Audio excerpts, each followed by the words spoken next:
I got like a whole bunch of people gave me money to buy a microphone, for God's sakes. See, but now I lost everybody. No one's here. Yeah, I know. But well, how can I log in?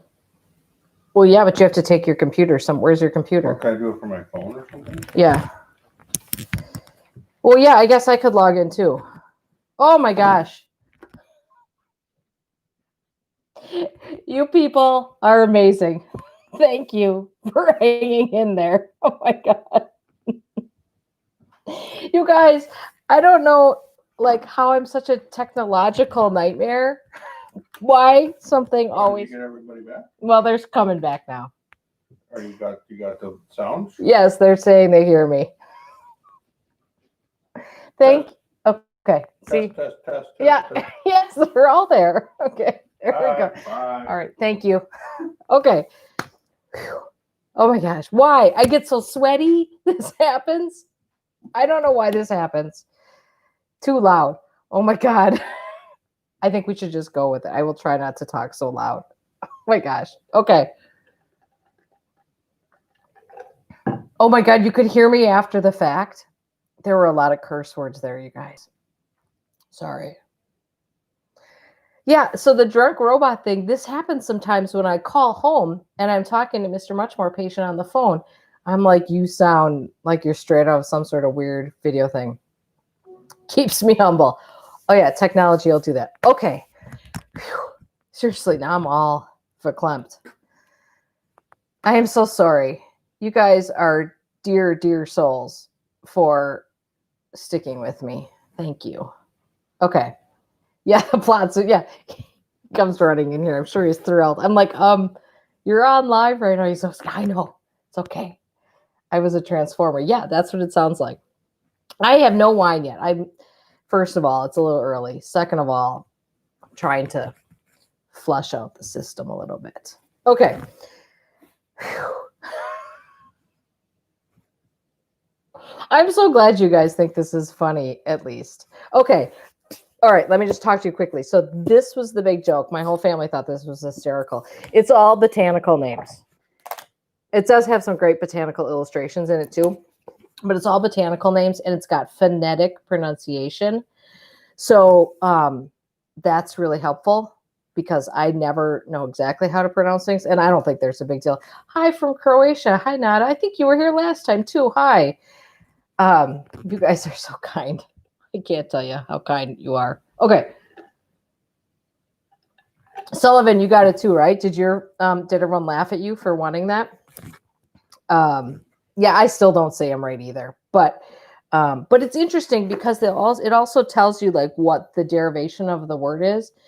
And then there's also these little tips in there. So like you can, get an idea for where was it? There was a really cool one in there. The book is called The Gardener's Botanical. It's an encyclopedia of Latin plant names. So Eric says he's been to Croatia. So have I, actually. Had a lovely time there. And then book-wise, you guys, I have a whole bunch of book reviews coming up. I just have like a stack of books. One more thing that I got behind. 2 books that I'm going to show you guys that I'm super excited about. These are both by people. Do you guys follow Savvy Gardening? It's a group of gardeners. There's 3 of them. They have great, they're at least 2 of them, if not all 3 of them, are horticulturalists. They just have great science, fact-based stuff. I trust, if they say it, I trust it. So these are 2 new books from them. So Plant Partners is by Jessica Walliser. She's written a couple of great books on bugs. She's really into, entomology? Is that the bug thing? One's about words and one's about bugs. Anyway, Plant Partners. So this is companion planting, but it's science-based companion planting. So I'm really excited about this because, most companion planting is like kind of old wives' tale type things. There's some of it has got basis in fact. So Plant Partners, and then also another person from Savvy Gardening. This just came in the mail today. This is Nikki Jabor. She writes these fabulous vegetable gardening books. She gardens in Nova Scotia, and she grows vegetables year round. So this is gardening, growing undercover. So if you're a northern gardener and you want to like extend the harvest, this book should be really good. I have not cracked either one of them yet, but they are in line. Yeah, Nikki is so inspirational. She's just, she knows everything about vegetables. And then, yeah, those are both from Savvy Gardening. Yes. And then somebody asked me the other day for a recommendation for a garden design book. And I don't have a great, if you guys have some great garden design books that you like, leave them in the comments, because I don't have a great one, because I feel like so many of them, I feel like they just narrow in on us on one type of design. So they're not like, I mean, they're helpful. They're just not very broad based. So I said to somebody, I said, when it comes to design information and inspiration, I go to magazines.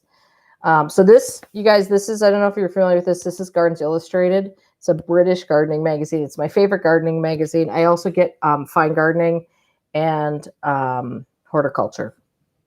The only problem with Gardens Illustrated is that it comes late. So this is the November issue, and I just got it this week.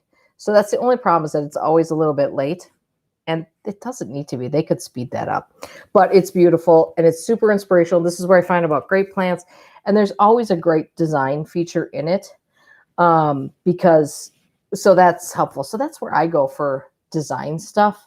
A lot of times is the magazines. So, yeah, it's worth, and it is expensive. It's not a cheap magazine. I think it costs, what is it, you guys, 50 or 60 bucks for 13 issues, but I save every copy. It's well worth it. So, Marilyn says, my garden design, see a pretty plant at the garden center, buy it, and then find a home for it. I'm with you. Okay, so Gardens Illustrated is available in app. Oh, interesting. Okay, that's interesting. I have to tell you guys, I really am a paper magazine person. I don't love, I spend so much time staring at a screen that I really enjoy looking at them on paper. So, there's that. Okay, let's talk about garden plans for next year. I don't know what I'm going to do, because I'm just kind of getting to that part where I'm really like full of all the information. So, hey, you know what? I'm just going to pop onto Instagram, because I just got a message from somebody saying, hey, you're not on, but I'm on. So I'm just going to this is so meta. I can't believe I'm going to talk onto my phone while I'm talking to you guys. Okay. This is so weird. Okay. Hey, everybody. I just want to let you know that I had a little problem with the first live stream. So I'm live streaming right now on YouTube, but not at the original link. But there should be a live under the Impatient Gardener right now. So if you want to go over there. So there's everybody right there. So, okay. See you over there.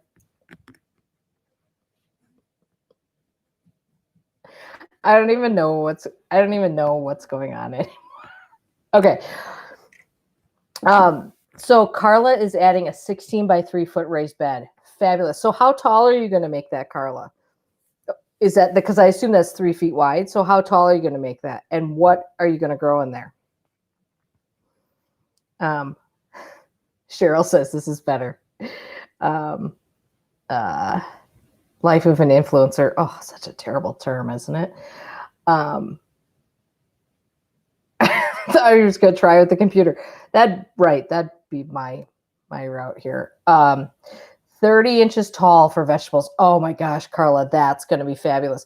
Are you bracing it across the middle so that it doesn't bow out on you too much? That was the one problem I had when I had kind of taller beds, was that they bowed quite a bit, and I always wish I put more cross spacing in the longer beds.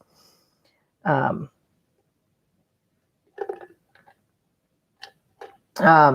Laura says, oh, Laura, you teach virtually, 10 devices going at once. Oh my gosh, you're an angel. That's amazing. Vintage Garden says, I finished the walkway in my new 36 by 60 foot parterre garden. Oh, that sounds amazing. Oh my God, that sounds amazing. Hi guys, thank you for coming back. That wall color called Summer Night. I looked it up. Summer Nights by Benjamin Moore. It's like it's a navy blue with maybe just like a hint of like green in it, almost to go. It's not teal by any stretch of the imagination, but it leans just a touch green. Sherry is adding another 2 beds for dahlias. Oh, Patty, you teach kindergarten virtually? How do you do that? Oh my gosh. I don't even know how you do that. Hey, Shanna says she wants a impatient gardener jacket. Yeah. So now that we've got some time, I'm gonna work on the merch situation. I told you guys that all went south on me. But I think I found a company that looks good. It's still going to be one of those print on demand things, though. I can't really find anybody otherwise without taking a big stock in merchandise, which I don't really want to do. So, okay. Heather says, I had terrible results seeds starting next year. I need details, recommendations.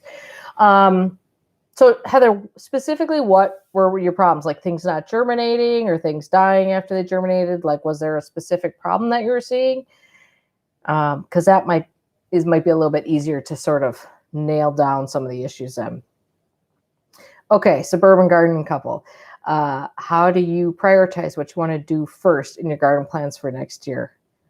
Yeah, I think I'm a bit of a masochist when it comes to gardening because sometimes I will save the thing I want to do the most for last as like a reward for getting to it. And then a lot of times I don't get to it or I'm burned out by the time I get to it. So I don't recommend that, but so that's probably not a great way to prioritize, but okay, I have to scroll back now because sometimes I miss these questions. Okay, when do I sow poppy seeds? So Joe, here's the thing about poppy seeds. First of all, I've only had success growing breadseed poppies, which are also known as opium poppies. And the only way I've had success personally growing them is to sow them outside in January and February. I sow them right onto the snow and they just sit on the surface of the soil. Now, I do know a lot of people have had success winter sowing those in, like milk jugs. So maybe you want to think about that. By the way, I just had a great thought, which is that I'm so glad I didn't change into sweatpants like I was planning to, since I had to like run out of here to get a microphone. I literally was like, I think I'm gonna put some sweatpants on, and then I didn't. Thank God. Okay. Side note. Okay, Kathleen O'Connor. First thing you would do with a brand new yard, new construction, abuts a wheat field. Put trees in here and there, but that's all so far. The first thing I do, and the thing where this is so boring, what I'd spend my money on is making sure that you can get your soil right. Because sometimes in new construction, they scrape away everything and you're left with just weird fill. So I think if I were prioritizing, especially for money, I'd start trying to get that soil right. And then I would honestly, I would start with a plan, and I would consider going to, if you can't find like a garden designer to work with, and like somebody who just help you with the plan, you could look for somebody who says they're a garden coach, or I think this is not totally uncommon. We have some independent garden centers near us who will help you design your property or a garden area, and you get a disc. If it's free if you buy the plants from them. If you don't buy the plants from them, it's like a small fee. I think it's well worth it to come up with a plan before you start putting stuff in, because it would stink to put in like expensive trees and shrubs and then not want them there and have to pull them out. Yeah, idea overload for next year, right? Any favorite purple dahlia? Yes, Thomas Edison. I grew it this year. Actually, Laura from How's It Growing, New Jersey sent it to me. Primo. I don't like purple either, by the way, but it's primo. Oh, hey, Peonies and Palomas here. Hey, Kathleen. Yeah, if you're going to do like longer, I think any longer bed, think about putting cross bracing in it because they will bow, especially taller beds. How do you combat disease for dahlias? I haven't ever really had a ton. You're in Seattle, yeah. So I suppose I would say airflow. That'd be your number one thing, especially where it's kind of moist like that. Just make sure you don't. I probably plant them too close. You'd probably want to make sure you have, good airflow around them. Don't crowd them too much. Yeah, so small garden musings, yeah, direct sow poppies. That's what I do is I save my seeds from the year before, and I will go out there in January or February and just sprinkle them on the ground. I can't get them to grow any other way than that. It's the only way and then I walk away. But I literally have had no success doing it in any other way.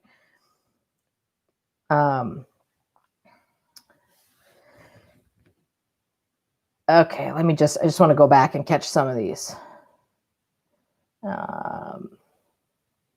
Yeah, new build soil filled with crap. They just, that's what they do.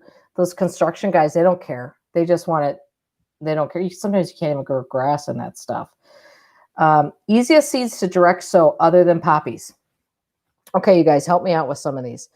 I have pretty good luck with zinnias. I'm trying to think of what I direct sow now because some things really want to be direct sowed. Ironically, Nigella are supposed to be super easy to direct sow, and I can't get them to work. But I'm going to try again because I want Nigella. Come on, guys, help me out with you guys come up with some ideas because my brain is, I'm flummoxed from the voice problem. Okay.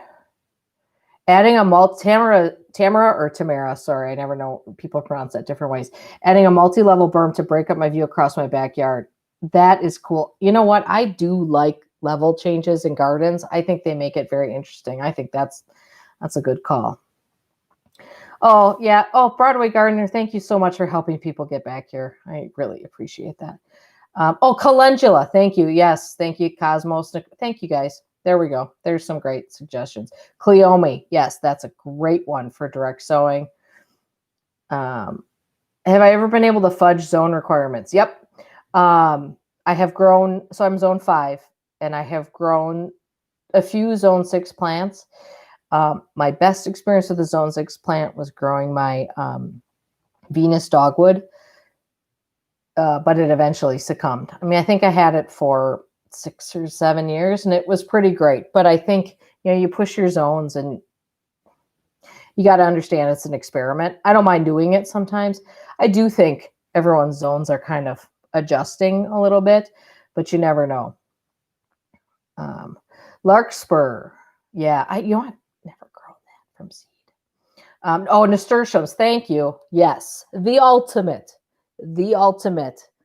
direct sow plant. Nasturtiums are the plants that I stick in. If I have a hole in the garden, I stick a nasturtium seed in there, and then it just takes care of itself from there. Kathleen, do I have a plan for when I built my vegetable garden? Yeah, if you go on the blog, you just type in raised beds, you'll find all the posts there. I kind of talked about the whole process on there. Okay, Garrett, do you have any tips for transitioning a flower bed from annuals to perennials? I've planted a few areas in my garden with annuals previously. I have no idea how to start incorporating perennials. You don't have to do anything special at all. I mean, I think it's probably easiest from a budgetary standpoint to do that maybe gradually if it's a big area, because buying a whole bunch of perennials all at one time could get kind of expensive. So you might want to do some annuals and some perennials. I would say just maybe come up with a little bit of a plan. And this is not new information, but I've learned this lesson over and over and over again. Plant a lot of whatever you're going to plant. I mean, I used to hear this advice about 3s and 5s. Now I think 7s, 9s for perennials. I just think the whole thing looks better to my eye. Typically, but it's hard to pare down on what you want for sure. Okay, so Mary wants to know about taking away the mulch. That's a really good question. I don't generally have a lot of mulch in my garden because I'm sort of anti-bark mulch, just because I don't like bothering with it. So I would probably, if you have a thick layer, I probably would. On the other hand, if it's just like what's left over, it's like say you mulched in spring and you're now like the following winter, it's probably broken down enough that I wouldn't bother taking it away. I mean, one of the things with those poppies is the seeds are so small and they sort of work their way around. So, I mean, if you ever plant a poppy, you're probably always going to have poppies because they're going to self-sow like crazy unless you pick them up. So, you just kind of got to think that they're going to do their own thing. Yeah, Cosmos are really good. In fact, Cosmos are another one that I've had very poor luck with trying to start ahead of time. Sherry would like a Buddleia, but appears only zone 5 and above. Yeah, I think that's probably true. I don't actually have great luck with Buddleias here in zone 5 either. I sort of soured on them because they emerge so late. Like sometimes it's like July 4th. Dude, summer is too short here for me to bother waiting for a plant till July 4th. So, Leah says, did you drain your stock tank water garden for the winter? Yeah, I do. I drain it for winter. I just clean that whole thing out, scrub it out, flip it upside down, and leave it right there upside down. Any ideas for squirrels in designing a garden fence like mine, but the fence holes are too large? Well, squirrels are going to crawl up anything you have anyway. So unless you're going to do like a big, almost like bird netting situation, I don't think you're going to keep squirrels out. I think it was a bad year for powdery mildew some places. This is KK is saying this year they had the worst luck with powdery mildew killing vegetables. I think it was very bad in some places this year, and I don't think there's much you can do about it other than airflow or looking for powdery mildew resistant varieties. Okay, you guys get my husband's monitors sitting at his desk keep flashing on and on. That's why the color gets weird.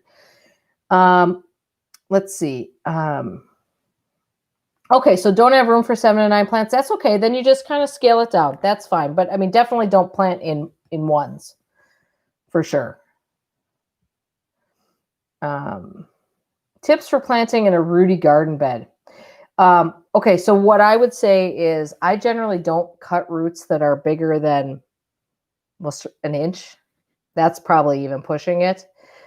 What I would suggest is buy small plants. Buy like plugs. If you can find someone to sell you, sometimes you can buy those online. Plugs or smaller plants, or if you can buy plants that you can divide into smaller plants. That way the roots will work their way around rather than having to dig a big hole. That's really the only way to deal with planting under trees where there's a lot of roots. Okay, Luke, I think I missed a bunch, but I'll try to get back to. Luke says, thoughts on how to go about creating new garden beds from existing lawn weeds, best way to approach that, moving on to a new property with no beds. Yep. So I would go like no dig or lasagna gardening on that. Actually, Yulia over at Why Do You Garden, she did a great extension to a bed doing exactly this. She just does newspaper. You can just kind of smother out the grass. You could also, if you want to do it, if you want to get going right away, rent a sod cutter and do it that way. I've done that. But if you want to get going, if you've got a little time, you can do the smother thing. Yulia, if you're here, I don't know, I didn't see if she came back or not. She did a great video this year where she made beds bigger, and all she did was just newspaper and kind of let that grass die out. You just kind of layer that, put some mulch on top, and then you get more planting room there. Hi, Susan. Thank you for saying that. What about rocky garden bed? Hang on, I gotta go. That sounds terrible. Me and my partner spent a stupid amount of time moving rocks from one place to another. You know, honestly, if you're interested, if you're okay with getting a little creative, you might want to look into something like rock gardening. Look for plants that will do well in sort of rocky soils, and then go with it. You know, rather than fight it and have to move rocks around your whole life, go with it that way. Oh my gosh. Look at this. Nicole is editing part 2 of Steve's Sunflowers now. So if you guys follow Nicole at Flower Hill Farm NY, she there's a Wisconsin gardener who made these amazing sunflowers, and she's kind of got the exclusive on showing them off, and they're amazing. Okay, what else do we have? Okay, okay, this is a good question. Kristen says, what are you most excited to plant this spring or summer? I don't know. I don't know. I think, I'm going to not retool. I'm rethinking what I'm planting in the vegetable garden this year. Potatoes are out. They take up too much room. I might plant ginger. I used to grow ginger in pots, but I might plant some ginger in the vegetable garden this year. What else was there? I'm trying to think. I haven't really gotten down to like exact plants. I'm going to extend the hornbeam hedge that we have. I love it when I point as though you guys know what I'm pointing at. On the east side of our property, we've got like a hornbeam hedge that we've kind of started. I'm going to extend that. So I'm going to get 5 more of those. I want to show you, I'm trying to show you guys find a picture for you so I can show you this. This is a picture that I saved. Let's see if I can find it quickly in my Instagram saves. Some of you guys follow me on Instagram. I became obsessed with this photo. I hope I can find it. And I actually showed it to my friend the other day. She goes, you've showed me that photo like 3 or 4 times. You should probably just do something about it. So I have this idea. I'll show you this as soon as I find it. But we've got a second set of stairs that go off our deck that are quite wide and quite long. And they face east. We don't use them that often. But there's plenty of room on those stairs for a line of pots on one side. I had them make them purposely wide in order to accommodate that. And I just kind of have had this image in my head, and this is what happens. I get these things in the middle of the night where I think of, do you think I can find that picture right now? Where I think about it, and I'm like, well, how could I make that kind of thing work at my house? And if I find this picture, do you guys organize your saved pictures on Instagram? Because I don't, so they're all in one giant folder. This is another character flaw. Oh my gosh, I'm probably not gonna be able to find it. Well, this is not it, but you guys are gonna get the gist when I show you this picture. Let's see what you guys can see. Okay, let's get that off of there. Okay. All right. So do you see here how like these boxwoods are like kind of sort of erping over that walkway? I was sort of thinking that maybe I could plant boxwoods in pots on that deck and sort of have them grow enough to sort of build into the steps and prune them. I don't know why that's in my head, but maybe. Okay, sorry, I'll get back to the questions now. Okay. Okay, so Starla's Munstead lavender is dying from the center, too much water. Could be. Lavender is pretty fussy. It also might just be too old in that center and just be dying out. You could divide that and replant those chunks that are doing well. Eric, when growing seeds, I'm told to start with seed starter soil, but then what do I switch to and when? So I would switch to, like, if you're going to start in a small cell and then pot up. When you pot up, use regular potting mix, but I prefer to use potting mix that does not have fertilizer in it because sometimes that can be too strong.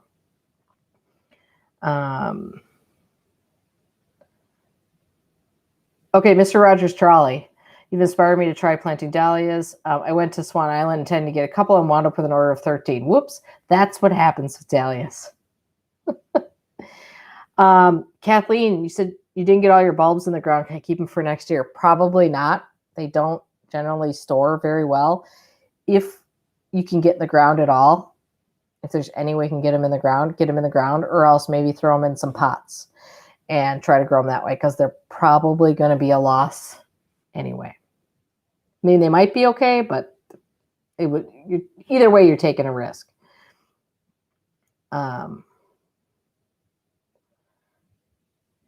Do I have any problems living so close to a lake? I live on a farm and wind is a big problem. We actually are really protected, believe it or not, because we have a row of houses between us and the lake.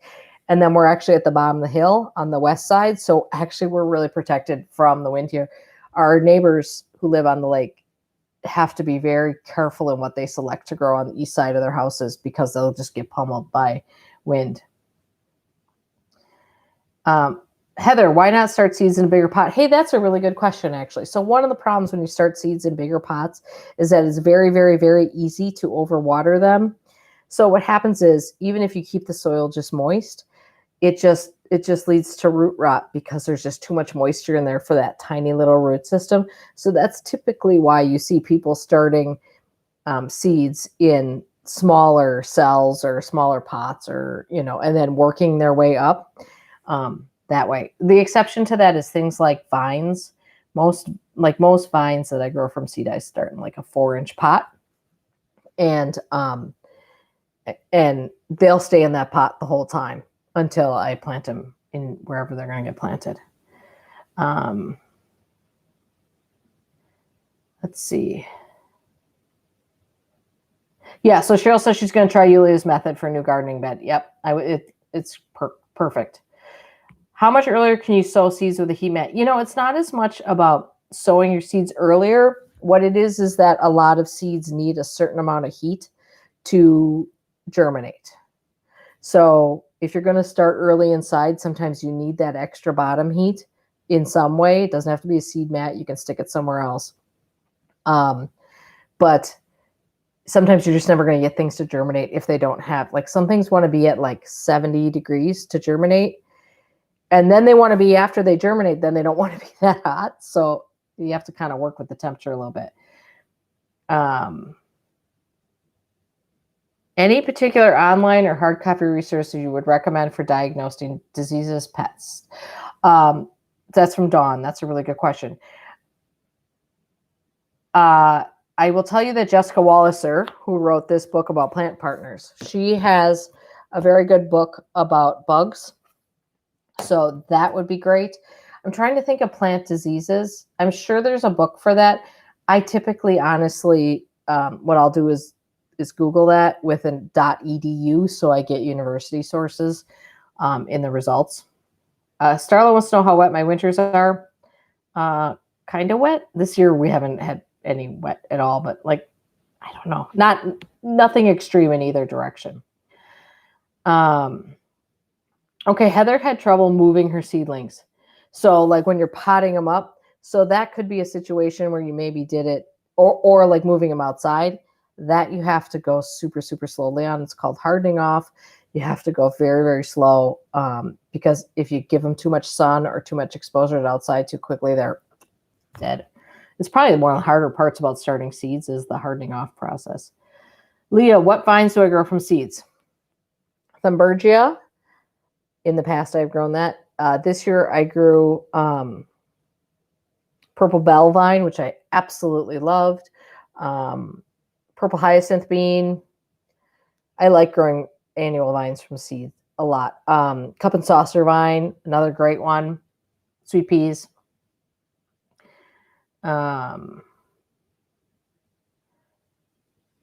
So Juan says, can you skip the cold stratification when it's recommended? No, probably not. Because that's how those seeds know. Varieties that need cold stratification, that's how they know to germinate. So you have to replicate that in some way. Edgy Gardener, how to choose between a David Austin climber. I got no advice for you. Buy them all. Bathsheba, Enid, James Galway, Wedgwood, or Iceberg. I don't know how to choose. Personally, I would go for the one that has the best disease resistance. Whatever they say, of all those, if there's one that they say has better disease resistance, I'd go with that because that's never going to go wrong on you. Yeah, struggling at hardening off. Oh, yeah, so you bought one of those temporary greenhouses. This is Laura says she's bought one of those temporary greenhouses. It does help. Just because it's such a bore to bring that stuff in and out, and I think people get bored with it. Yes, Edgy Gardener asked if I've had good luck or any luck growing amaranth from seed. Yes, it grows quite well from seed for me. Last year, I did have a rabbit come through and mow down an entire flat of them that I had sitting on the grass, which sucked. Rachel, have you ever tried the milk jug seed starting technique? I have. I have very mixed results with it. Extremely mixed results with it. I have very good luck growing Verbena bonariensis that way. I have not a lot of luck growing a lot of other things that way. I don't know if I'm going to do it again. Purple bell vine, okay for zone 7B. Yeah, it should be good there.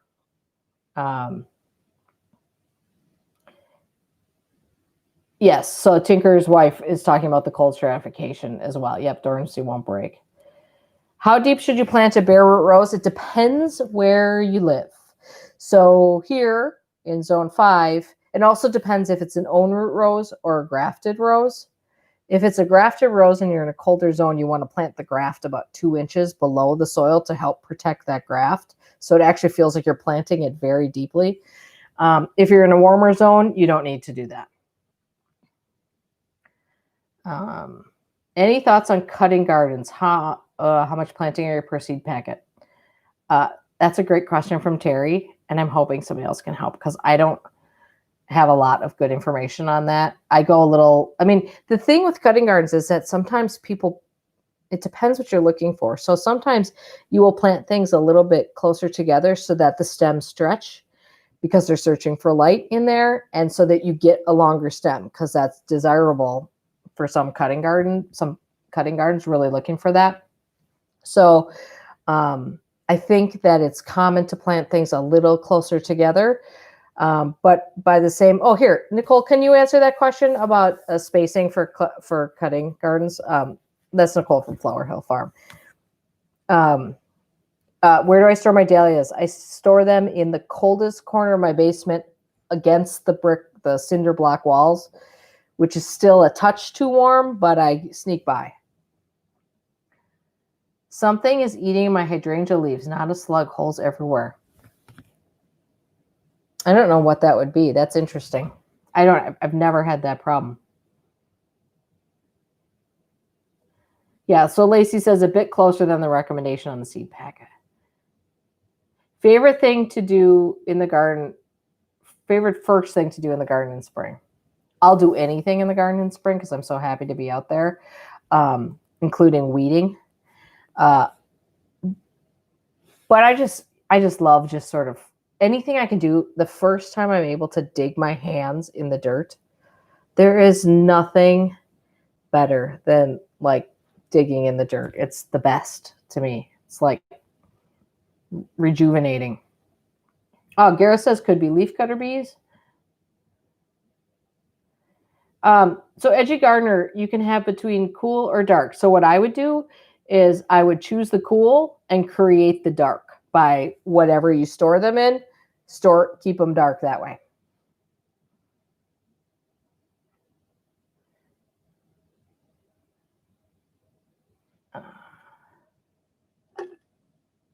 So Deborah says, I live in southern Michigan, didn't protect my hydrangea bushes this year. Hope they will be okay. Depending on what kind of hydrangeas you have, they should be fine. If you've got macrophylla, which are the type that can go bluer, they have kind of like, rounder flowers, not Annabelle's, but rounder flowers that can go blue or pink. A lot of times you have to protect those buds. The plant will be fine, but the buds will freeze out on you sometimes. You could still do it, by the way. It's not too late to do it if you want to get out there.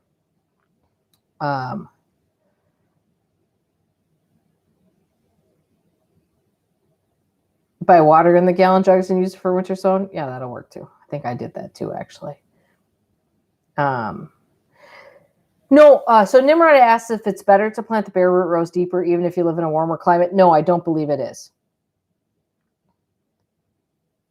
Yeah, and Sullivan's right. If you want to plant, you want to check the zone you're in.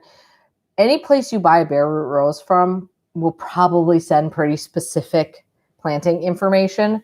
So, follow them because they probably have a guarantee on their plants. And the first thing they're going to ask you is how you planted it. By the way, did you guys know that David Austin has a 5-year guarantee on their roses? I don't know anyone who does that. And I have had one rose replaced through that method. I'm very respectful of plant guarantees. And if there's any chance that I did something wrong, I don't use that guarantee. I don't call the company and say I want a new plant. But if like all the other, like in the the David Austin rose, I had 5 of the same rows. Everything was done exactly the same on all of them. 4 of them were great. I lost 1. And I just talked through, they have a whole questionnaire. You just answer it. They give you some tips. They say, yep, we'll replace it in the future. You might want to try this. It works out great.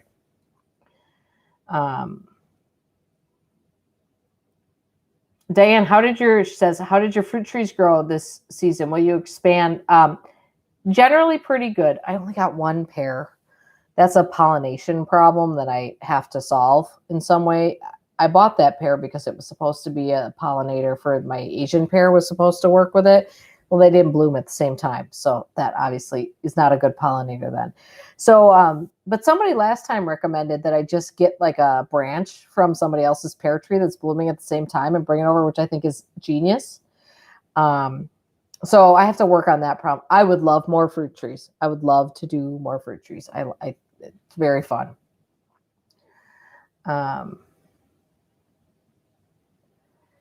Starla has a David Austin that is too healthy. Such a problem. But I know how that can be frustrating when things aren't exactly what you were planning there. Do I bother with, Siri wants to know if I bother with acidic living plants. Not really. If there's a plant that I really like, a rhododendron or an azalea, I could probably do a rhododendron. I don't think I could do an azalea here, so I don't bother. And blueberries, it just would require so much soil amending that I really have to be in it I mean, I'm okay doing that for a plant that I love. But yeah, so, see, Nicole had a few plum trees, but her cross-pollinator died. That's why self-pollinating trees are pretty nice.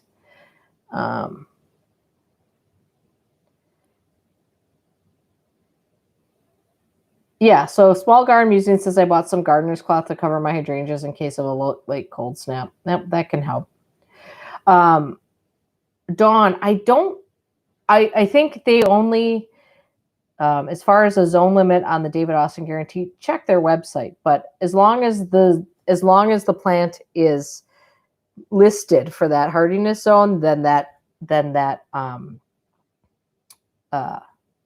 guarantee would apply. Laura Johnson, fig is in my future. Mine too. It's happening this year. Mr. Much More Patient is not going to like that because we're going to haul it in and out, and he doesn't like that. Mr. Rogers, can you recommend any outdoor planters that handle Wisconsin winters? I like those ones that are sort of part fiberglass. Those do okay, in my experience at least.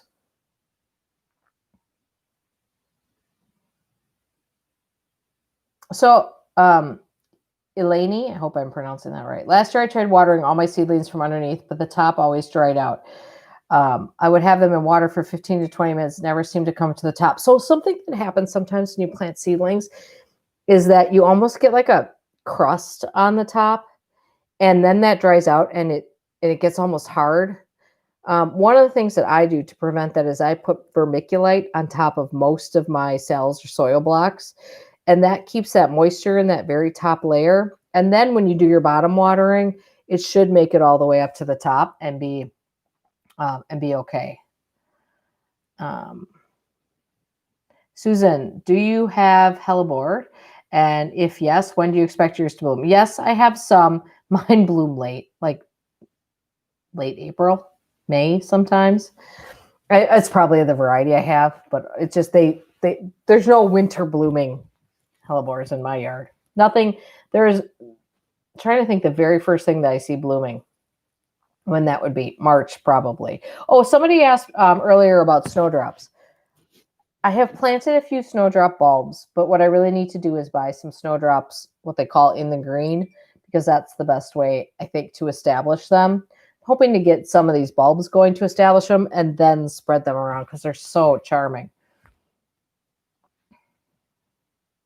Oh, Eleni, Eleni. Okay, tell me how I say your name right so I know next time. Sorry about that.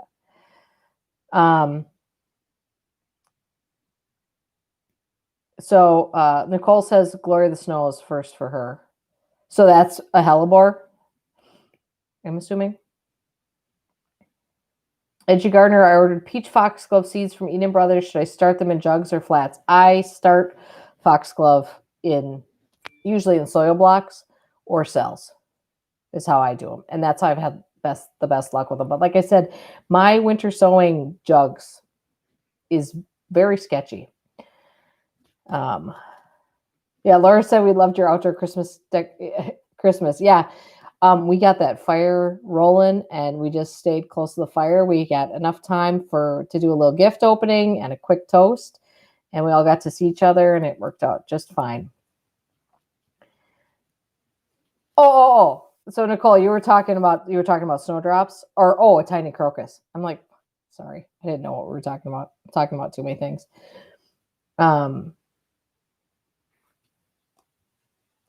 So Brad is listening while he drives. That can't possibly go wrong. Kathleen Tully, yes. Can I grow Chinese witch hazel? Yes, I believe so. I mean, we can grow witch hazel. I'm assuming, yes, I can grow witch hazels for sure. I had one once. I mean, technically you can grow them. I mean, I had one once and it died, but it was underloved. My mom has a beautiful, huge one, and she's close to me. I mean, physically. I mean, proximity wise. Katie, where did I get the Veronicastrum? I got that from, basically look for like a natural or native nursery. Those are going to catch on more, I think, in the future, but look for somebody that sells like native plants and they'll have those. 25 witch hazels in the ground, about 2 feet now. So when did you plant those, Nicole? How do I deal with plants covered in powdery mildew? Once a plant has powdery mildew, I mean, I think there is like a fungicide you can treat them with. I personally, I mean, it depends what it is. If it's a perennial, I just live with it and deal with it. I mean, it doesn't hurt the plant. So I would just live with it. And when it's done, clean up the area really well at the end of the year. Shama, you once mentioned dark leaf basil. Where can I get the seeds? My favorite, dark leaf basil, which is one that I grow as an ornamental, although it's totally edible, but I grow it as an ornamental. It is called Wild Magic Basil. It is a sterile variety, so you cannot buy seeds for it. It is only developed by cuttings and tissue culture, basically. The only place I have found it is Annie's Annuals, so I order it from there every year. However, I have heard that there are a few other places that have it, and I can't think of any of them off the top of my head, but I've had other people tell me they've seen it elsewhere. So try that one. I think purple opal basil is also one that seems to grow pretty well. Okay, so Laura from How's It Growing says she uses that copper fungicide spray. And Laura, because I have not ever really had a major problem with that. Do you apply that ahead of time to prevent it, or do you wait to see it? Bye, Sullivan. Good luck with those Christmas lights. Yeah, that basil, it's outstanding. It's one of my must-have things. I wish I could grow it from seed. It would be far more economical, but that's part of the reason why it looks so pretty is because it's sterile. Terry A wants to try ornamental oregano this year. Where did I buy yours? I believe this past year I got some from Bluestone Perennials. In the past, our Master Gardener plant sale always has it, but the one that I like a lot is Kent Beauty, and it's not that hard to find anymore, so just keep an eye out for it. I don't think you'll have a hard time finding it. There's a new hi down in Chicago. Thanks for saying hi. There is a new, Proven Winters has a new ornamental oregano called Drops of Jupiter. And it's a perennial out this year. And I've seen pictures of it. I don't know anything about the plant other than that. I've seen pictures of it. It could be really interesting in a perennial garden, I think.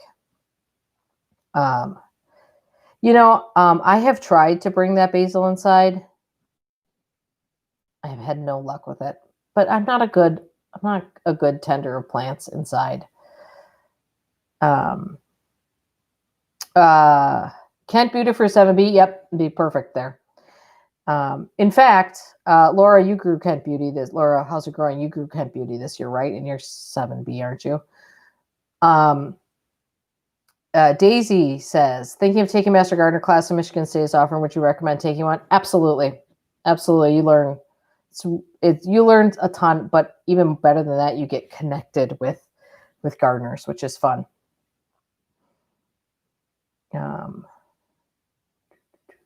Oh yeah, looking forward to rewatching a video on planting seed starting. Yeah, we'll get some more of those going this year too. Oh, can you imagine what a stunning cocktail Wild Magic Basil would make? Why don't you get on that, cocktail girl? So Lila, you saw plant trials of Drops of Jupiter, but you didn't think it was anything special. Yeah, I don't know. I would like to see it in person. Oh, and Brad says he's going to grow Drops of Jupiter, so we should know this year. Marilyn, yes, you can absolutely. No, you can't eat I think you can eat the ornamental oregano, but you wouldn't want to because it's not going to have a lot of flavor. It's not going to kill you or anything. The basil is absolutely edible. I just choose to grow that one as an ornamental because I like the way it looks in my patio garden, and then I grow other basils for eating in the vegetable garden. Yeah, so Lila grew Kent Beauty from seed, so that's good to know. I would think that Kent Beauty is perennial and 8B. I actually had it over winter 1 year in the ground, surprisingly. Must have been a very mild winter. Starla says my inside plants need to have a will to survive on their own. That's about how it is here.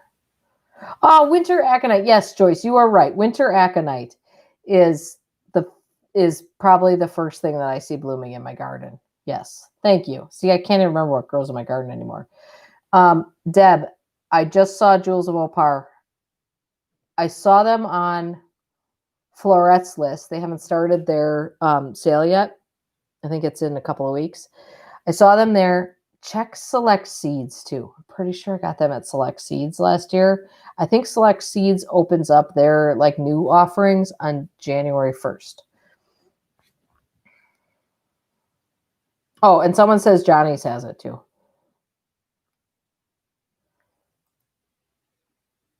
Laura, I'm so happy that your mom got some use out of my Christmas recommendations. That was nice.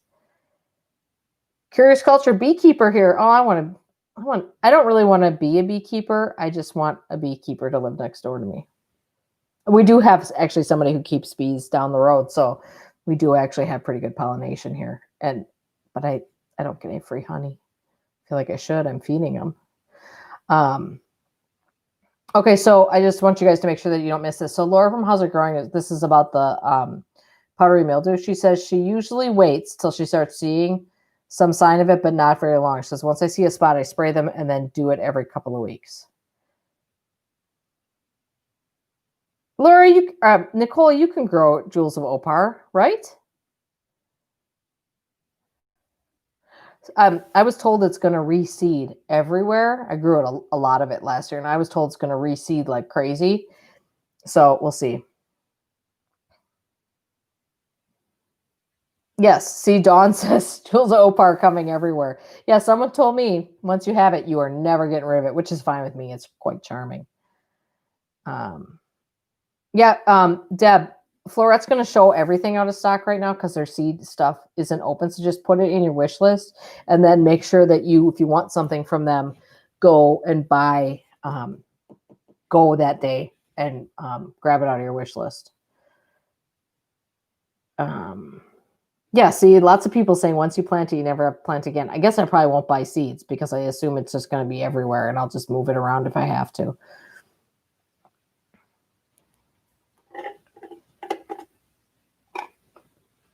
Mr. Rogers Trolley, I have tried the Amazing Gray Poppy. I've had zero luck. I don't know what it is.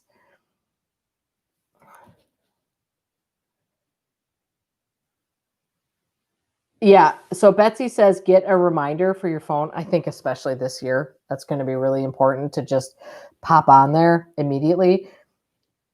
I tried to get some Dahlias from Triple Wren sale, And I had my whole order all set to go, and I couldn't even access their website till 20 minutes till when they had opened the door, and everything I wanted was sold out by then. So I'm hoping that doesn't happen with Floret. I hope their website is flying that day. Yeah, Nicole, that's fine. We're just gonna, guys, everyone's gonna let Nicole buy whatever she wants from Floret before any of us buy. Okay. Oh, golden hour.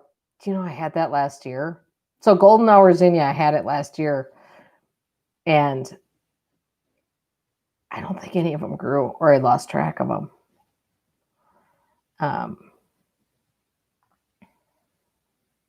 Hello from Portugal. Well, hey, thank you for coming.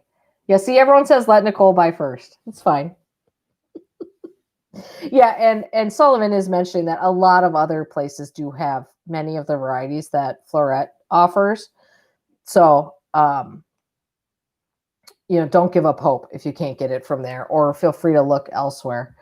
By the way, you guys will love this. The one packet of seeds that I ordered, actually, my mom was putting an order for seeds, and sometimes we combine it to save on the shipping. I had her pick up for me some Cosmos peppermint twist, maybe Cosmos.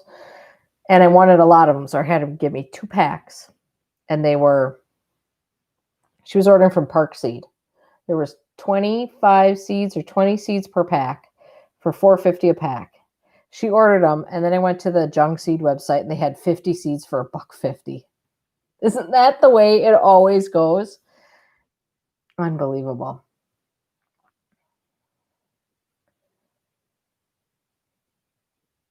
Oh, Shannon, I'm so glad that your Opal Star Amaryllis is blooming well.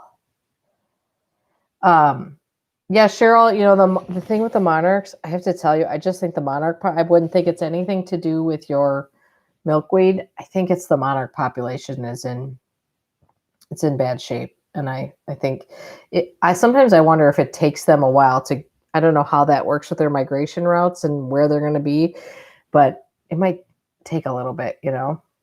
My mom has not been in videos. We don't want that, you guys. My mom gets super awkward around a camera. Like, really. But last year I was going to do a tour of her garden, and people really wanted that, and then it just never happened. And then by the time I said, let's do it, she said, well, my garden doesn't look good anymore, so don't come. So we will, I think we'll do that this year, and maybe she'll want to be in it to talk about her garden then, but she's going to be super awkward probably. I love you, Mom, if you're watching. Oh, good Dahlia selections there, Edgy Gardener. Yeah, the monarch butterfly situation is not. Oh, Starla, I did the monarch raising thing, just a few of them, and yes, it can be sad. Yeah, you guys, my mom's garden is fabulous. And it's gotten better because she's like semi-retired now. There's not a weed in that woman's garden. It is mind-boggling to me. It's like perfect. She redid her garden. Well, we'll talk about all this when we do a video, but that's probably like 6 months away. So she redid her garden in 2000, and she did work with a local garden designer to get like the basic framework set up and stuff. But I think so much of it has changed since then.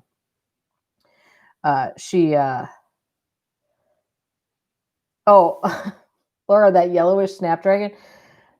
What was that one?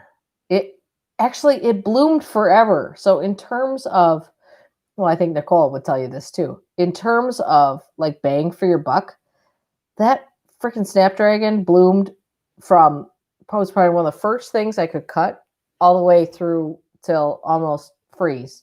Actually, it was freeze, I think. The color of it just wasn't that great, though, in my opinion. Yeah, Lila says, how do moms do that? No weeds and not a speck of dust. I don't know how that happens. There's not a weed in that woman's garden. And she comes here, and I can just tell. She's like, has to jam her hands in her pockets to keep from pointing out all the weeds in my garden. Susan, I do have epimedium, and the deer do not eat it.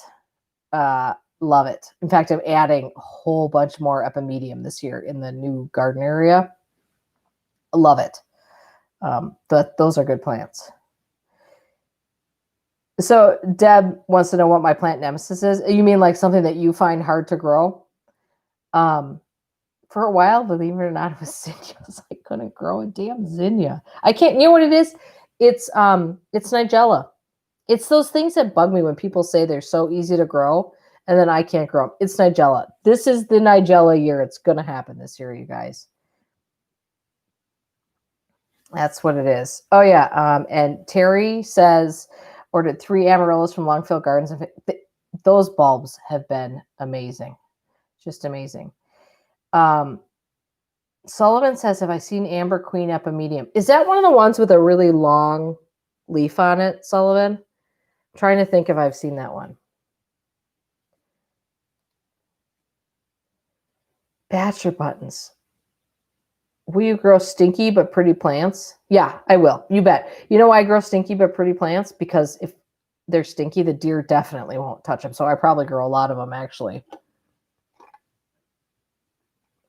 Okay, Ilda needs a plant or shrub for shade. Okay, Ilda, tell us more. What zone are you in? How much shade are we talking? And how big do you want it to be? Then we're gonna hive mind that for you. Yes, Sullivan, I have seen that one, and I want it. I think I ordered a whole bunch of plugs, but I think they're a pink one because I actually think I tried to get Amber Queen and it was sold out, I think. Pink Champagne. I think that's the one I tried. I can't, you guys, the brain. I think Pink Champagne is either what I'm getting or it's what I tried to get and had to pick something else. Kathleen silently judging me. Well earned. Yeah, Sullivan, let's talk. Once I figure out what I'm getting, let's talk about that.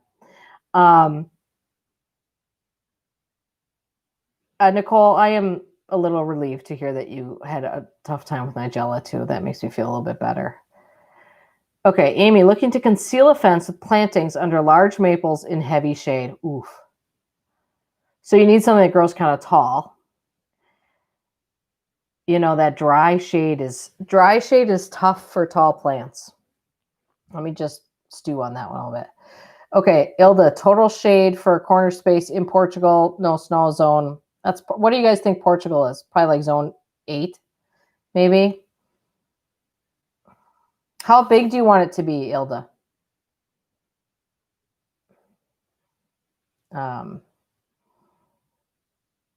Are snaps deer proof? Probably not. They didn't eat mine, but I had some of them growing in the vegetable garden, so they wouldn't have gotten in there.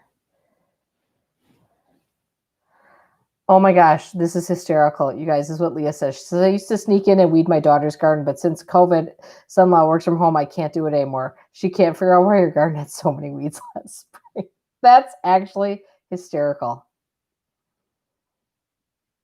Brunnera. That's actually a pretty good idea. It's shorter, but Brunnera is an excellent one that can handle dry shade. I mean, epimediums handle dry shade for sure. I'm just not sure, like, for Ilda, if they go into dry or red dogwood. That's kind of not a bad suggestion, maybe. Yeah, we got a lot of good suggestions coming here. The Stilby is not going to like dry shade. Yeah, good. Yeah, Ajuga, fabulous everywhere. I love Ajuga. Some ferns handle dry shade. Yep, great suggestion, actually. That's, yeah, ferns for dry shade. Sun King Aurelia for Ilda. Yeah, actually, just trying to think what the zone is on that Sun King Aurelia. That's a good one. That's a great suggestion. Let me just Google that quick. Sun, if we can find it. Sun King Aurelia. You know, it's funny, my plant brain gets out of practice this time of year because I just haven't been constantly thinking about plants.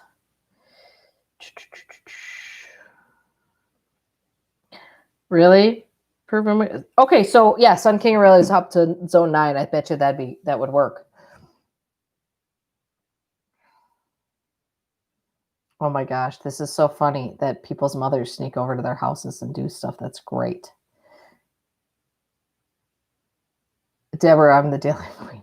Well, if being crazy and obsessive about something makes you a queen, that's probably true. Yeah, I can think of a lot of shorter plants for shade. It's once you get into taller things, but I think that Sun King is a great great suggestion. Although it likes that one likes consistent moisture, just something to think about on those. Yeah, Sullivan, can we hire out some of these moms and come over? Yes. So okay, so I'm trying to think about what else is. So the way I sort of garden is I do big projects every other year. It's not on purpose. It's just how it ends up being. So last year was the big new garden.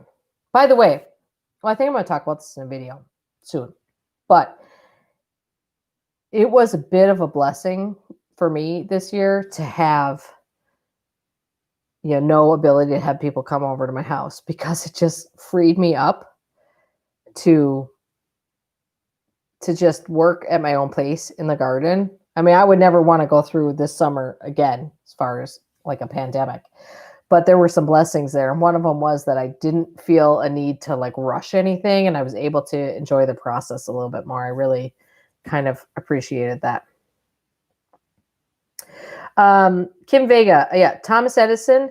The one that Laura from How's It Growing sent me came from Longfield Gardens, and it was beautiful. Did well for me. I don't think you'll have a hard time finding that one though.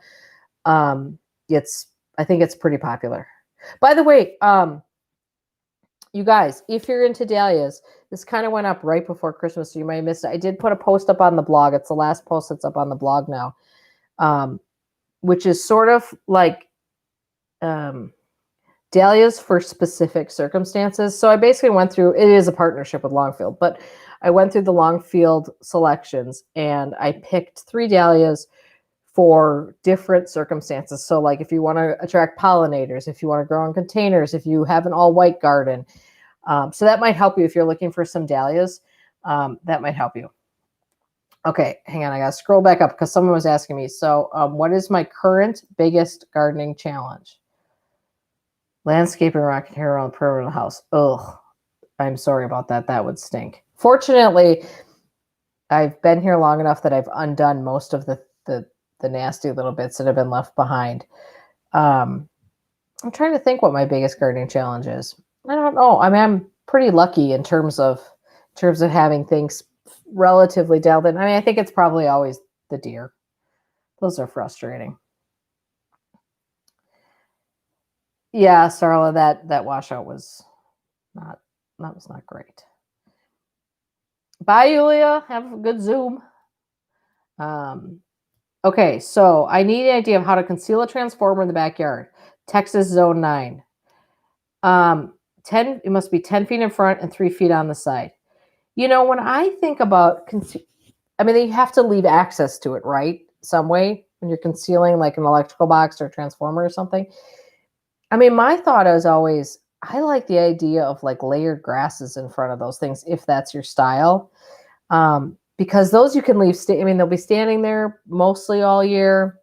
I mean, obviously a camellia would be beautiful, and a gardenia would be lovely too. But I think sometimes those get a little top heavy, so you might see something through the bottom.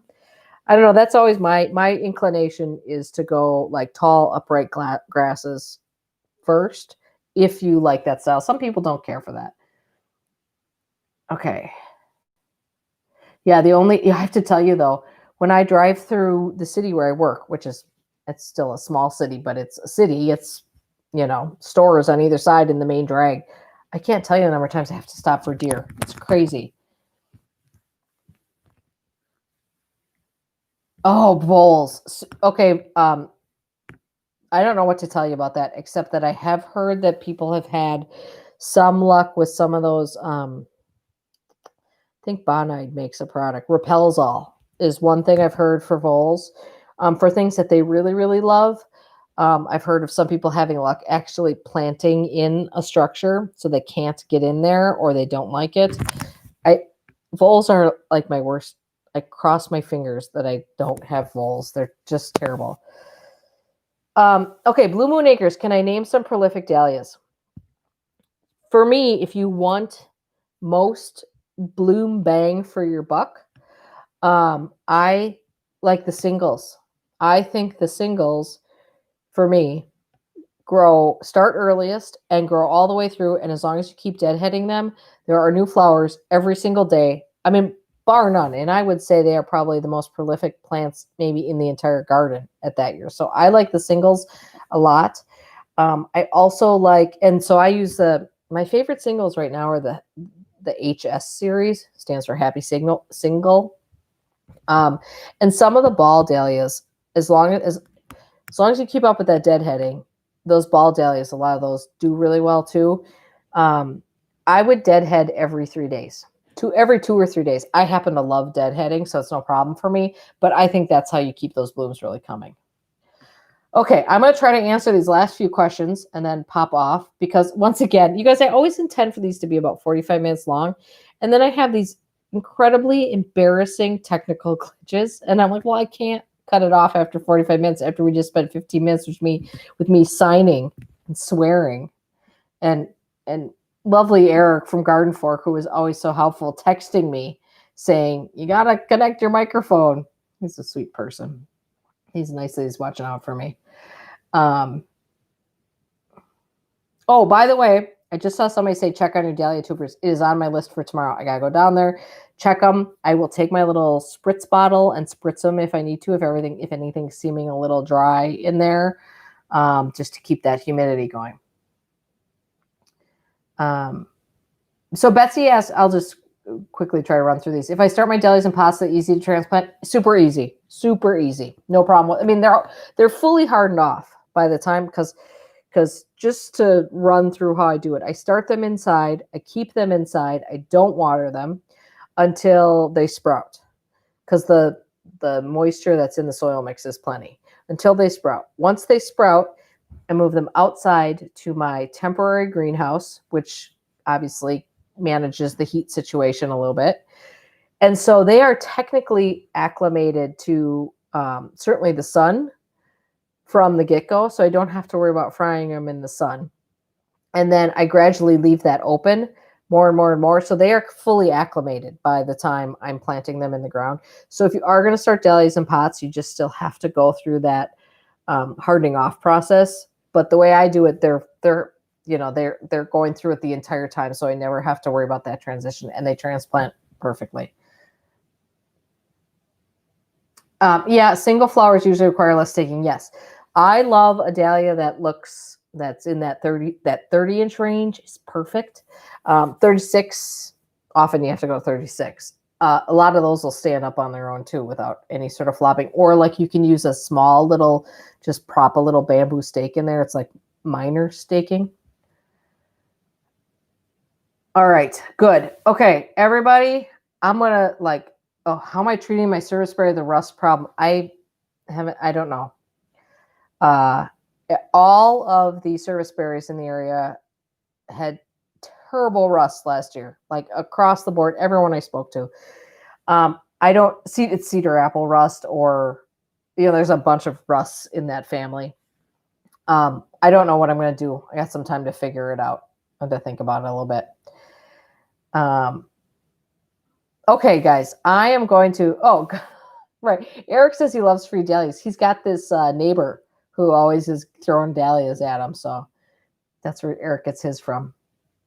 All right, you guys, I am going to sign off. Happy New Year, everyone. Thank you for coming. Once again, thank you for being so patient with my technical difficulties. If you have any questions that I haven't answered, drop me an email, aaron@theimpatientgardener.com, or send me a direct message on Instagram, and I'll try to answer them for you there. Thank you guys for being so patient. You guys are always so helpful and so nice. Oh, and thanks for everyone who pitched in for a microphone. That was really nice of you. All right, you guys have a great night. Have a fun weekend. We will talk soon. And I'm just so excited for gardening, and I hope you guys are too. All right. Talk soon. Bye, guys.